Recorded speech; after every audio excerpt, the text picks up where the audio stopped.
This time we're diving into Dorothy Sayers' The Lost Tools of Learning. I feel like this essay has been making the rounds lately, especially in education Oh, circles. for sure. It's one of those that always seems to spark debate. Which is exactly why we're here. We're going beyond just summarizing her points, though. We're really getting into what makes this essay tick, even decades after Sayers wrote it. She touches on some really fundamental stuff about how we think, even if you don't agree with everything she says. How do we even know what we know? That's such a good point. She uses the example of this biologist, and this is back in the 1940s, mind you. He's going on about whether natural selection disproves the existence of a creator. And Sayers is like, hold up a minute. She wasn't even taking sides in that debate, really. Exactly. Her issue was this guy's logic was all over the place. She was pointing out how even smart people can make bad arguments. It's like she's saying, look, you can believe whatever you want, but at least learn how to argue for it properly. And that's where she brings in this whole idea of the trivium. Which might sound intimidating at first, but it's really not some ancient secret knowledge or anything. It's more like a mental training regimen. Think of it like this. If you want to be a great athlete, you don't just jump into the Olympics, right? You got to train those muscles, build that foundation. That's what the trivium's all about, but for your mind. So stage one, you walk into the mental gym, and it's grammar time. But it's not just diagramming sentences all day. Sayers was talking about something way deeper. Imagine understanding a language so well you could see the bones of it. She loved Latin for this. Which I gotta admit, when I first heard about that, I thought, Latin. Isn't that a bit Old school. Yeah. But then I was thinking, it's like learning the grammar of a programming language. Once you get that, you can build almost anything. That's a great analogy.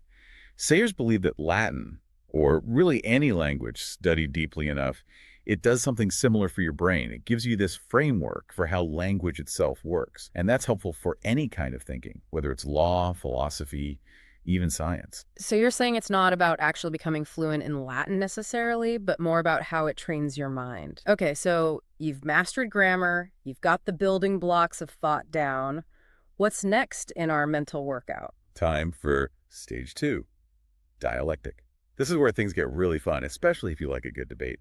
We're talking about the art of argumentation, critical thinking, really digging into ideas. I love that example Sayers gives about the ant and the wasp. It was just this random newspaper clipping she found, but it made such a good point. Oh yeah, the one where the writer basically decides wasps are brave and ants are cowardly based on nothing. It was such a small thing, but Sayers used it to show how often we just accept these little assumptions without even realizing it. And how bad writing can sneak its conclusions in there, make you think you've learned something when you haven't. It's like she's giving us X-ray vision to spot bad arguments everywhere. She also talks about these schoolboys debating if a rainstorm happened on or in their town. It shows how this stage of the trivium, it's not just about formal logic puzzles. It's about getting people to question everything, even the simplest things, which, in today's world, with information overload. Oh man, it's more important than ever. We're bombarded with stuff constantly. You need that mental filter to figure out what's true, what's spin, what's just plain nonsense. Without those skills, it's so easy to be manipulated, to just go along with whatever sounds good at the moment. None of us want that. We want to be able to think for ourselves. That's what this is all about, taking control of your own mind, your own learning. And that's why this next stage is so important. So I've got this foundation of grammar and logic, but Sayers doesn't stop there. The final stage of the trivium is rhetoric.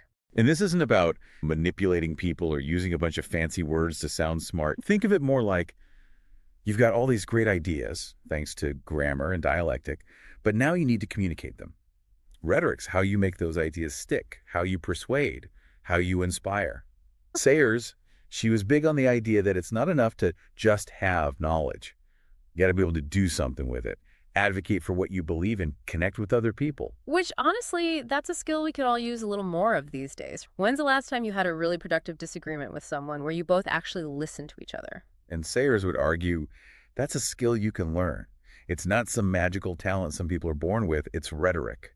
Okay, so we've got these 3 stages. How do you actually make this work in the real world? She was very aware that this would mean a huge change, not just in how we teach, but how we think about education as a whole. One of her big points is we often teach subjects, but not how to think. She talks about this history exam where the students were supposed to explain the causes of some big battle. And they all bombed it. Yeah, because they had all these facts memorized, but they didn't know how to actually analyze the information, make connections, draw their own conclusions. But that's what the trivium is supposed to do. It's not about memorizing a bunch of rules. It's about cultivating those deeper learning skills, the kind that let you tackle any subject, any problem. It's about fostering a love of learning, not just, how do I get the A? Which, let's be honest, that's a pretty big shift from how a lot of us experience school. It is. You can still learn these skills. It's not too late. So what does that look like? If someone's listening to this and thinking, okay, this trivium thing sounds interesting, but where do I even start? What would you tell them? Well, for starters, we can be more mindful of how we consume information. Instead of just scrolling through social media on autopilot, actually stop and think about what you're reading. Be a little more critical. Exactly. Yeah. Ask yourself, is this true? What are the biases here? What other perspectives am I not seeing? Find ways to have those good, meaty conversations we were talking about earlier, even if it's just with friends or family. The more you practice articulating your thoughts, listening to opposing views, the better you'll get at it. Of course, read widely. Sayers, she was a big believer in a well-rounded education.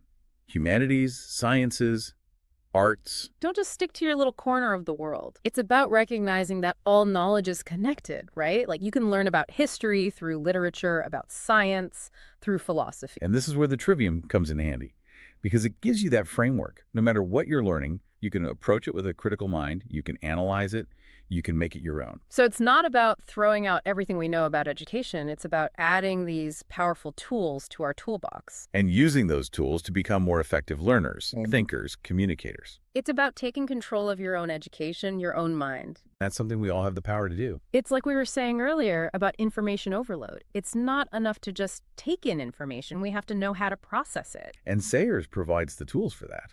It's not just about being skeptical of everything either. It's about knowing how to build a good argument yourself, how to be persuasive, but also how to be open to changing your mind when you're wrong. Think about all the disagreements you see online, all the arguments that go nowhere.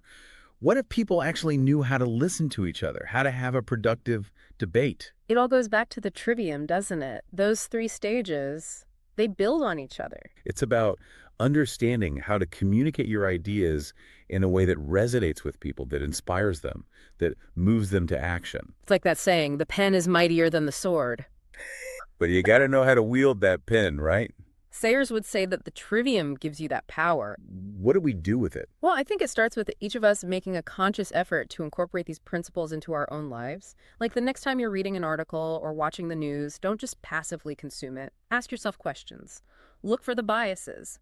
Consider different perspectives. Don't just hit that like button without really thinking about it. When you find yourself disagreeing with someone, don't just shut down the conversation. Try to understand where they're coming from. Ask questions. Engage in a way that's respectful, but also challenging. Because that's how we learn, right? By pushing ourselves outside of our comfort zones, by being willing to have those tough conversations. And if we can all do that, if we can all make a conscious effort to be more thoughtful, more critical, more engaged, then I think we have a real chance at creating a better world. A world where knowledge is power, but not just any kind of power. The power to think for yourself, the power to communicate effectively, the power to make a real difference. And that's a world worth fighting for, don't you think? So let's do it. Let's take what we've learned from Dorothy Sayers and put it into practice. Let's all be a little more trivium in our everyday lives. I love it. A little more grammar, a little more dialectic, a little more rhetoric. The world needs it.